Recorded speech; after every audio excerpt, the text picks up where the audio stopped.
Hello প্রিয় শ্রোতা বন্ধুরা, আমি পাস্টর বিপ্লব সরকার আশাবাড়ি বাইবেল অধ্যয়নে আপনাকে আরেকটিবার স্বাগত জানাই। ধন্যবাদ দিই আপনার ঈশ্বরের ভালোবাসা এবং ঈশ্বরের প্রতি আপনার যে বিশ্বস্ততা রয়েছে তার জন্য।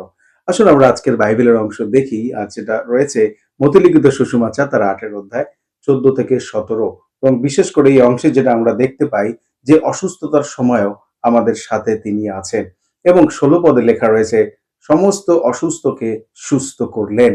আমরা যারা এখানে রয়েছি, আমরা যখন অসুস্থ থাকি তখন কি সত্যি সেটা ভালো বিষয়? যদি আমাদের পরিবারের কেউ অসুস্থ থাকে, সেই পরিবারের অসুস্থতাটা কি সত্যি আমরা ভালো দৃষ্টিভঙ্গি দিয়ে দেখি? এটা কি এমন একটা সময় যখন আমরা রেস্টুরেন্টে ভালো খাবার খাচ্ছি, এরকম একটা পরিস্থিতি? বাস্তবেই তা নয়। কিন্তু যখন আমরা বাচ্চাদেরকে দেখি অসুস্থ হতে, আমরা সেই অসুস্থতার সময় এটা অবশ্যই দেখে থাকি যে সেই বাচ্চা তার মায়ের সংস্পর্শ আশা করেন। সেই মায়ের সাথে থাকবার, মা যেন তার পাশে থাকে, তার যত্ন নেন, তত্ত্বাবধান করে, ভালোবাসে, এই সময়গুলো তারা অত্যন্ত আশাবাদী হয়ে থাকে। এবং এই অংশটা আমাদেরকে দেখায়, বিশেষ করে সেই ২০২০ এবং ২০২১ এর COVID-19 এর পরিস্থিতিতে, যেখানে আমরা চাইলেও আমাদের প্রিয়জনদের সেই পরিস্থিতিতে আমরা পাশে থাকতে পারিনি। কিন্তু আমরা বিশ্বাস করেছিলাম যে এই প্রভু যীশু খ্রিস্ট আমাদের সেই অসুস্থ ব্যক্তিদেরকে সুস্থতা দেবে। ঠিক একই রকমভাবে আমি আপনাদেরকে বলতে চাই, প্রভু যীশু খ্রিস্ট আমাদের কঠিন পরিস্থিতিতেও তিনি আমাদেরকে যত্ন নেন। আজকের অংশে আমরা দেখতে পাই যে প্রভু যীশু খ্রিস্ট সেই এলাকার মানুষদেরকে সুস্থ করলেন, এবং বিশেষ করে আমরা দেখতে পাই যে তিনি পিতরের শাশুড়িকে সুস্থ করলেন। কফরনাহুমে গেলেন এবং সেখানে গিয়ে তিনি সুস্থতা দিলেন।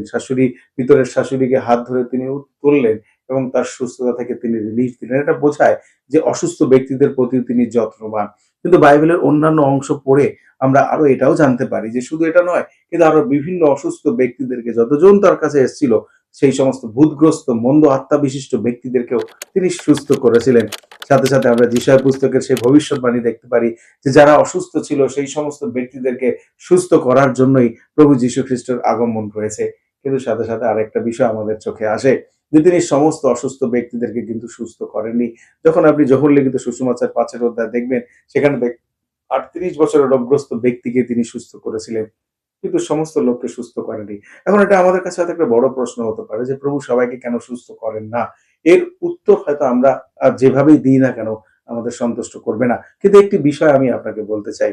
তিনি সকলকে সুস্থ করুক বা না করুক, কিন্তু অসুস্থতার সময় তিনি আমাদের পাশে থাকেন, এবং তার উপস্থিতি আমাদের সান্ত্বনা এবং প্রশস্ততার কারণ হয়ে থাকে। আমরা যখন মানসিকভাবে বা আমরা যখন শারীরিকভাবে অসুস্থ হয়ে থাকি, আমরা সুনিশ্চিতভাবে জেনে নিই তিনি আমাদের সাথে রয়েছেন। একজন অসুস্থ ব্যক্তি যেমন মায়ের সান্ত্বনা, মায়ের উপস্থিতিকে, সেই সন্তান, ছোট্ট শিশু সন্তান মায়ের উপস্থিতিকে তার জীবনের সবথেকে পরম একটা, বলা যেতে পারে, সেই স্পর্শ অনুভব করেন। ঠিক একই রকমভাবে আপনিও বিশ্বাস করুন, যতজন অসুস্থ ব্যক্তিরা রয়েছেন, যারা নিজেদেরকে অসহায় মনে করছেন, তাদের জন্য যীশু খ্রিস্ট সান্ত্বনা দেয়। আজকে আপনার জীবনে যদি এমন কোনো ব্যক্তি থেকে থাকে যে অসুস্থতার বা এরকম পরিস্থিতিতে রয়েছে, তাকে প্রভু যীশু খ্রিস্টের এই নিশ্চয়তার বাক্যটা দিন যে তিনিও অসুস্থতার সময় আমাদের সাথে থাকেন।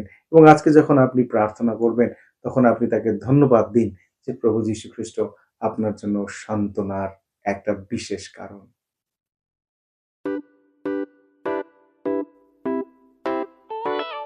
পুরাতন গেল শেষের পাতা,